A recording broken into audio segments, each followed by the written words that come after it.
Hello guys, आप देख रहे हैं मेरा YouTube channel CSIR net maths, जहाँ पे अपलोड्स होते हैं हायर मैथमेटिक्स। तो आज आप लोगों का एक कमेंट किया हुआ था क्वेश्चन आईडी 519 को डिस्कस करने के लिए आप लोगों ने कहा था। तो चलिए आज हम इस क्वेश्चंस को डिस्कस करते हैं।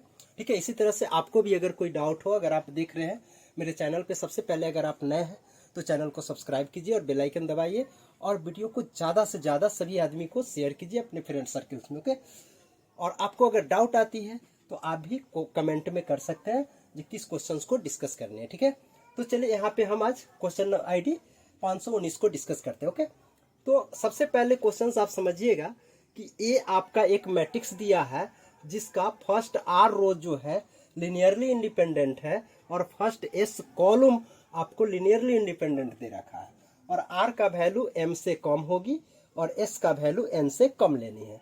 टोटल आपको एम ठो रो है और एन ठो कॉलम है। ठीक है, तो एक मैट्रिक्स आपको दी गई है। ठीक है जी, इसमें से आपको कितने रो है? एम रो है। ठीक है, जिसमें से आर रो को आप लिनियरली इंडिपेंडेंट बनाना है और टोटल एन कॉलम है जिसमें से आपको एस कॉलम को क्या करना है? लिनियरली इंडिपेंडेंट बनाना है। तो आपको इस चार ऑप्शंस में से कौन सा ऑप्शन सही है? ये 4.75 मार्क्स के क्वेश्चन से।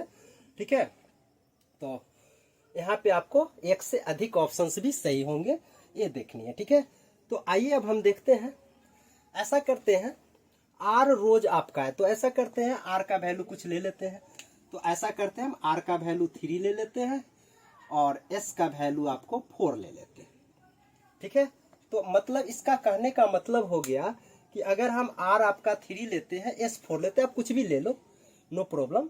ठीक है, एक इसको समझने के लिए, ऑप्शंस को समझने के लिए हम लोग आर और एस का एक वैल्यू ले लेते हैं ताकि हम मैट्रिक्स को बना पाएंगे और उससे ऑप्शंस को डिस्कार्ड कर सकते हैं। ठीक है, तो देखिएगा यहाँ पे हम क्या करेंगे कि सबसे पहले आपको यहाँ जो आर रो जो लिनियरली इंडिपेंडेंट दे रखा है, मतलब यहाँ पे आर का वैल्यू अगर हम 3 लेते हैं, ठीक है, आप दो पॉसिबिलिटी से चयन कर सकते हैं। आर का मान एस से कम लीजिए या फिर एस कम लेना है आर से। ठीक है, तो ये दोनों पर केस करते हैं। पहले केस को डिटेल करेंगे, पहले हम ये लेके चलते हैं कि आर का वैल्यू एस से कम है, तो इस केस में कैसे मैट्रिक्स बना पाएंगे। ठीक है, तो सबसे पहले हम देखते हैं कि 3 आर का वैल्यू 3 लिया, मतलब 3 ठो रो आपको लिनियरली इंडिपेंडेंट है। इसका मतलब ये हो गया कि आप जब इस मैट्रिक्स को अकलन फॉर्म में कन्वर्ट करेंगे तो 3 ठो रो में क्या आएगा? पाइवट आएगा कम से कम। ठीक है, लिनियरली इंडिपेंडेंट का मतलब है कि उस रो में आपको पाइवट मिलेगा। तो चलिए फर्स्ट रो बनाते हैं, 1 0 0 0। Second row 0 1 0 0। Third row 0 0 1 0। ठीक है, तो यहां से आप देख लो, फर्स्ट रो में पाइवट मिला, सेकेंड रो में भी पाइवट मिल गया, थर्ड रो में भी पाइवट मिल गया है। ठीक है, मतलब यहां से आर का, यहां से यहां तक 3 ठो रो है, आर है। तो आर, हर एक आर में इसका यहाँ पे आपको देखने को मिल रहा होगा कि आर रो जो है सो लिनियरली इंडिपेंडेंट है। ठीक है, इसके बाद का जो है हमें नहीं पता कि वो लिनियरली इंडिपेंडेंट है कि डिपेंडेंट है, मतलब उस रो में पाइवट है या नहीं है। चलिए अब आगे है, एस का वैल्यू हमने 4 लिया था, मतलब 4 कॉलम, एस क्या है? कॉलम है। देखिएगा, first S columns of A R linearly independent, मतलब यहां से हमें ये मिल रहा है कि इसका वैल्यू 4 लिया, इसका मतलब है कि 4 कॉलम लिनियरली इंडिपेंडेंट मिलेंगे, मतलब 4 कॉलम में पाइवट जरूर मिलेगा। तो फर्स्ट कॉलम में तो पाइवट मिल चुका है, सेकंड कॉलम में भी देखो पाइवट है, थर्ड कॉलम में भी पाइवट है, अब फोर्थ कॉलम में भी पाइवट मिलना है। तो स्वाभाविक है फोर्थ कॉलम में यहाँ जरूर 1 मिलेगा पाइवट, और इधर आपका क्या मिल जाएगा? 0 मिल जाएगी। अब इसके बाद इस रो में, इस कॉलम में क्या मिलेगी हमें नहीं पता। तो आप यहां से क्या देख रहे हो? यहां से यहां तक आपका एस हो गया, यहां से यहां तक आपका क्या मिल गया? देख लो यहां से इतना तो आपका रो मिल गया और इतना आपका 4 ठो कॉलम मिल गया। इधर आपका कुछ भी हो सकता है। तो कुल मिला के बात ये हुई कि जब आर का वैल्यू एस से कम है तो कम से कम आर तो ये 3 ठो रो था, तो चौथा रो में तो जरूर पाइवट मिल जाएगी। गौर से समझिएगा, क्योंकि एस अगर हम ज्यादा लेते हैं, एस का वैल्यू 4 लिए, तो 4 कॉलम्स को लिनियरली इंडिपेंडेंट बनाने के लिए हमें एक पाइवट और देना पड़ा। तो कम से कम आर के बाद जो है सो एक रो ऐसा है जो क्या मिल गया, लिनियरली इंडिपेंडेंट तो मिल गई। तो यहां से आप थर्ड ऑप्शन को ट्रू कह सकते हो, है ना।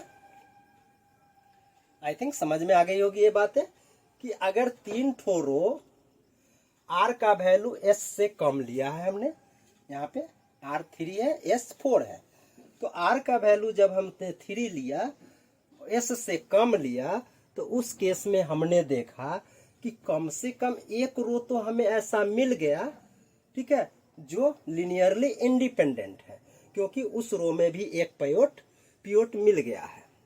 और यही तो कह रहा है which together with the first r rows, मतलब इस आर के बाद जो है, आर के साथ अगर हम बनाते हैं तो फॉर्म में linearly independent set. Linearly independent set का मतलब है कि उसमें पिवट मिलेगा पिवट। तो थर्ड ऑप्शन क्लियर हो गया।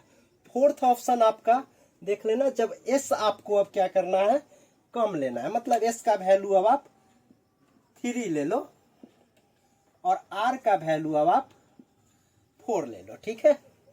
तो यहां से क्या मिल गया, अब आपको क्या करना है, फोर्थ ऑप्शन में एस कम लेना है, आर का वैल्यू ज्यादा लेना है, मतलब रो ज्यादा होगी, कॉलम कम लेनी है, ठीक है, मतलब कैसा, वो भी लिनियरली इंडिपेंडेंट। तो अब आप क्या करो, 3 ठो ही कॉलम लो, यहां से यहां तक 1 2 3, इसी में पाइवट है, इस कॉलम में पाइवट नहीं है, ठीक है। चलिए, और रो ज्यादा लेना है, रो 4 ठो लेना है, तो 4 रो में आपको पिवट बनाना है, ठीक है। आर का वैल्यू अब यहां से लेके यहां तक 4 ले लेना है। तो आपको क्या मिल गया, फर्स्ट रो में एक पिवट, सेकेंड रो में एक पिवट, थर्ड रो में एक पिवट है ना, पाइवट है, और फोर्थ रो में भी एक पाइवट मिलना चाहिए। तो यहाँ पर जब मिल चुका है तो यहाँ निश्चित रूप से एक मिलेगा, है ना। तो क्या देखे, हमने यहाँ देखा कि अगर आर का वैल्यू ज्यादा लिया तो यहाँ से एक कॉलम जो है कम से कम मिलेगा, जिसमें पिवट मिल जाएगी, मतलब इंडिपेंडेंट। लेकिन यहाँ डिपेंडेंट की बात कही है, इस पे ध्यान दीजिएगा। और इसके बाद का जो कॉलम होगी वो अगर इस टाइप का हो गया, ठीक है, इधर तो अब आपका 0 0 हो जाएगी, इधर अगर है मान लेते हैं यहाँ पे 1 हो गया, यहाँ 0, तो ये आपका क्या है, ये प्रीवियस 3 कॉलम जो है, इस 3 कॉलम पे ये क्या है, देख लीजिए, यहाँ पे पिवट था तो इसमें तो पिवट मिल रहा है, मतलब ये भी इंडिपेंडेंट कह सकते हैं। 3 से लेना है हमें, ठीक है, इस कॉलम से लेना देना नहीं है, क्योंकि यहाँ पर कह रहा है first S columns together with first S columns, मतलब जितना आपने एस लिया है, एस का वैल्यू 3 लिए थे हम, तो इसी 3 कॉलम के अनुसार आपको देखना है कि ये जो नेक्स्ट मिलेगा वो इंडिपेंडेंट मिलेगा कि डिपेंडेंट मिलेगा। तो अगर ऐसा मैट्रिक्स हुआ तो इसमें तो एक भी डिपेंडेंट नहीं मिला, तो ये ऑप्शन आपका गलत हो गया, ठीक है। आई थिंक समझ में आ रही होगी आपको। तो यहां से हमने देखा कि आर का वैल्यू जब हम कम लेंगे तो इंडिपेंडेंट रो तो कम से कम एक मिल जाएगी। तो वही देयर एग्जिस्ट की बात कही है ना, there exist a row among r+1 से लेकर के mth रो तक में से कोई एक इंडिपेंडेंट लिनियरली इंडिपेंडेंट रो मिल जाएगी, जो कि सही है। कॉलम में डिपेंडेंट दिया था, इसीलिए इसको हम गारंटी नहीं कर सकते, ये हो भी सकता है और नहीं भी हो सकता है। और कॉलम की एग्जिस्टेंस, ठीक है, तो यहां से ये गलत हो गया। अब हम लोग 1 और 2 पे डिस्कस करते हैं। तो ऑप्शन 1 एंड 2 जो है, ये दोनों में से तो कोई एक ही सही होगी। सबसे पहले 1 को हम लोग देख लेते हैं। यहाँ कह रहा है कि आपने जो ये 3 और 4 लिया, तो एस और आर में जो मैक्सिमम है, ठीक है, यहां गौर से जरा समझिएगा कि एस का वैल्यू जब आप 3 लेंगे तो 3 ठो कॉलम में पिवट मिलेगा, लेकिन 4 रो में पिवट लाने के लिए तो ऑटोमेटिक हमको मिल जाएगी ना। यहां से आप देख लो, फिर से इसको समझते हैं, ठीक है। हमने इसी को समझते हैं। हमने देखा कि 3 ठो कॉलम में आपको पिवट चाहिए,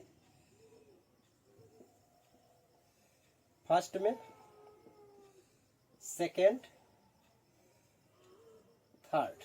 देखो 3 ठो कॉलम में हमें पिवट मिल गया। अब कहता है 4 ठो रो में पिवट चाहिए, मतलब लिनियरली इंडिपेंडेंट है। तो फर्स्ट रो में मिल चुका है, सेकेंड में मिल चुका, थर्ड में मिल चुका, फोर्थ में अभी नहीं मिला है, तो इससे आगे यहाँ पे 1 होना पड़ेगा। तो ये सब 0 0 हो जाएगी, है ना। और इसके आगे का क्या है हमें नहीं पता। तो यहाँ से क्या मिल गया कि एस और आर में इसका रैंक कितनी हो गई, तो आपको कितने रो या कितने कॉलम में आपको पिवट दिख रहा है। तो देख लो 1 2 3 4 रो में भी और 1 2 3 4 कॉलम में भी पिवट मिल रहा है। मतलब इसका रैंक तो 4 हुई।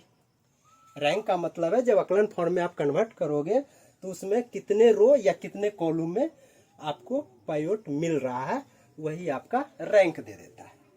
तो यहाँ तो 4 मिल गए। तो क्या देखे, एस और आर में आर ज्यादा था, मतलब जो ज्यादा आएगा वही उसका रैंक देता है। तो फर्स्ट ऑप्शन यही तो कह रहा है कि रैंक ऑफ ए जो होगी वो क्या होगी, एट लीस्ट, कम से कम कितनी होगी, तो आर और एस में जो मैक्सिमम होगा उतना कम से कम होगा। तो यहाँ इसका रैंक कम से कम 4 होगी, और आगे अगला कॉलम में भी अगर पिवट मिल गया तो ज्यादा भी हो सकती है। और इस क्वेश्चन को जरा समझिएगा। 2 नंबर ऑप्शन क्या कहता है, कहता है एक सब मैट्रिक्स बना लीजिए, ठीक है, फर्स्ट आर रोज का जिसमें पिवट है। तो हमने 4 ठो रो लिया था और 3 ठो कॉलम लिया था, ठीक है। तो इससे जो आपका सब मैट्रिक्स बना,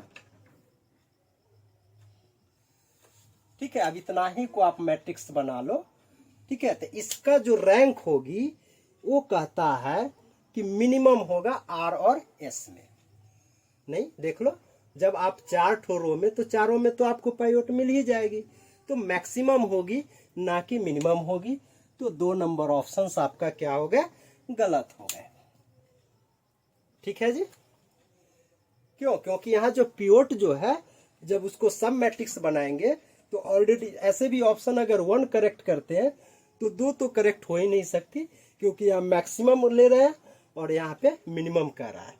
तो आपका ऑप्शन 2 रॉन्ग हुआ, ऑप्शन 1 एंड 3 CSIR वालों ने भी इसका यही 2 ऑप्शंस करेक्ट किया है। तो आई थिंक इसका आंसर उन्होंने सही दिया है, कुछ क्वेश्चंस का गलत भी दिए हैं उन्होंने। तो चलिए, इसका कंसेप्ट आपको अच्छे से समझ में आया कि नहीं, कमेंट करके बताइएगा। और अगर वीडियो अच्छा लगा हो तो लाइक कीजिए, अपने दोस्तों में शेयर भी कीजिए। ओके, तो चलिए मिलते हैं नेक्स्ट डे फिर नेक्स्ट क्वेश्चन आईडी के साथ। अगर आपको किसी में प्रॉब्लम है तो आप फिर से कमेंट कर सकते हो। Okay, thanks for watching.